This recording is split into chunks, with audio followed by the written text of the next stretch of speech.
नमस्कार श्रोते हो, रेडिओ जयंतच्या आनंदी कट्ट्यावर मी अनुराधा आपणा सर्वांचं मनपूर्वक स्वागत करते. श्रोते हो, आजच्या आनंदी कट्ट्यावर अमृता खंडेराव यांनी त्यांच्या अनुभवातून मांडलेला हा एक सुंदर विचार जो आपल्याशी शेअर केला आहे प्रकाश रणभोर यांनी. ऐकूया. फळीवरचा खाऊ. कामवाली बाई सलग 3 दिवस आली नाही म्हणून तिच्या घरी गेले होते. जाताना एक बिस्किट पुडा घेऊन गेले. बाकीची चौकशी करून झाल्यावर पुडा तिच्या लहान मुलीच्या हातात ठेवला. तिथं एकूण 3 लहान मुलं होती. उरलेली 2 मुलं जिच्या हातात पुडा ठेवला होता त्या मुलीकडे पाहू लागली. ती वयात सगळ्यात लहान होती. ती लगेचच आईला चहा बिस्किट मागायला लागली. मी जायला निघाले तशी मला गल्लीच्या कोपऱ्यापर्यंत सोडवण्यासाठी बाई पण बाहेर आली. पण बाहेर येण्यापूर्वी तिने लहान मुलीच्या हातातला पुडा काढून घेतला आणि वरती उंच फळीवर ठेवून दिला. आल्यावर वाटून देते सगळ्यासनी असं म्हणून लेकरांना 5 मिनिटं थांबायला सांगितलं. आईच्या या कृतीनं लहानगी मुलगी दुखावली होती. तिचा हात पुरणार नाही अशा ठिकाणी तिचा खाऊ ठेवला गेला होता. तिचा राग, नाराजी, दुःख सारं काही तिच्या चेहऱ्यावर स्पष्ट दिसत होतं. आपल्या हातात दिलेला खाऊ इतरांशी वाटून घ्यायची तिची अजिबात इच्छा नव्हती. बाईच्या घरी एकूण किती मुलं आहेत याचा नेमका मला अंदाज नव्हता. या प्रसंगानंतर माझ्या घरी आणली जाणारी आणि कधीकधी न खाताच वाया जाणारी बिस्किटं मला आठवली. कधी आठवण नाही म्हणून, कधी आवडली नाहीत म्हणून, कधी जुनी झाली म्हणून किती बिस्किटं टाकून दिली असतील याचा हिशोबच नाही. माझं मन अस्वस्थ झालं. एक दिवस कामावरून येताना मी खूप वेगवेगळे बिस्किट पुडे खरेदी केले. कामवाल्या बाईच्या घरी गेले. ती घरी नव्हती. मला पाहून तिची मोठी मुलगी कुठून तरी धावत आली. आई सकाळीच कामावर गेल्याचं सांगायला लागली. मी तुझ्या आईला नाही गं, तुम्हालाच भेटायला आले असं म्हटल्यानंतर तिला आश्चर्य वाटलं. मग मी तिला तिच्या भावंडांना बोलावून आणायला सांगितलं. 3ही लेकरं जमा झाली. मोठ्या मुलीनं मला ग्लासभर पाणी दिलं. मी प्रत्येकाचं नाव, वर्ग, शाळा याची चौकशी केली. म्हटलं चला आता खाऊ आणलाय तुमच्यासाठी, तो खाऊया. पिशवीतले सगळे पुडे बाहेर काढले. मुलांची तोंडं आनंदानं चमकली. म्हटलं घ्या, तुम्हाला हवी ती घ्या.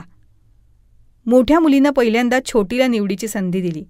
मग मधल्या पोरानं घेतली आणि सर्वात शेवटी मोठ्या मुलीनं विचारलं, एवढे कशाला आणले मॅडम? मी म्हटलं अगं सहज आणले गं. लहान मुलीनं तिच्या वाट्याचे 2 पुडे तिच्या लहानशा हातात पक्के पकडले. शिल्लक असलेल्या आणखी पुड्यातला 1 पुडा उचलून तिनं हातात पकडण्याचा प्रयत्न केला. पण एकदम 3 पुडे तिच्या चिमुकल्या हातात मावेनात. मग तिने ते पुडे स्वतःच्या चिमुकल्या स्कर्टमध्ये भरले. तिची ती लगबग पाहून मला खूप हसायला आलं. ती मला म्हणाली, हे बंदे माझेच ना? मी म्हटलं हो, त्यातली सगळी बिस्किटं आता तुझी एकटीची, अगदी तुझीच. आजकाल ना आपली मुलं बहुधा एकुलती एक असतात. घरी आणलेला सगळा खाऊ त्यांच्या एकट्याचाच मालकीचा असतो. तो कधीही खाल्ला तरी दुसरं कोणी त्याला हात लावत नाही. एखाद्या वस्तूवर आपली आणि आपलीच मालकी असण्याची भावना आत्यंतिक सुरक्षिततेची असते. आपलं घर, आपले पैसे, आपलं शेत, आपली माणसं, सर्व काही. एवढंच काय, आपण रोज झोपतो ते अंथरूणसुद्धा आपल्याला दुसऱ्याशी शेअर करावंसं वाटत नाही. सगळ्याला सगळं स्वतंत्र पाहिजे. पण आपल्या हाताखाली काम करणाऱ्या लोकांनी मात्र शेअरिंग केलं पाहिजे अशी आपण अपेक्षा ठेवतो. गरिबांना नाईलाजानं अनेक गोष्टी शेअर करून वापराव्या लागतात. स्वेच्छेनं नाही तर नाईलाजानं. अनेकदा अभावामुळे शेअरिंग करावंच लागतं. कधीकधी गरिबांनासुद्धा स्वतंत्रपणे संपूर्ण गोष्टीचा जितका आनंद देता येईल ना तितका देण्याचा प्रयत्न करायला काय हरकत आहे हो. ज्यांच्याकडे यातलं काहीच नाही त्यांना कधीकधी आपण एक अगदी साधासा आनंद नक्कीच देऊ शकतो. एखादा संपूर्ण बिस्किट पुडा देऊन हातात न पोहोचणाऱ्या उंच फळीवर ठेवलेला खाऊ आपण त्यांच्या हातात नेऊन नक्कीच पोचवू शकतो. आणि याचा आनंद नक्कीच आपल्याला समाधान देणारा ठरणार आहे. तेव्हा श्रोते हो, हा होता आनंदी कट्ट्यावरचा आजचा सुंदर विचार. तुम्हाला तो कसा वाटला याविषयीची तुमची कमेंट बॉक्समध्ये नक्की लिहा.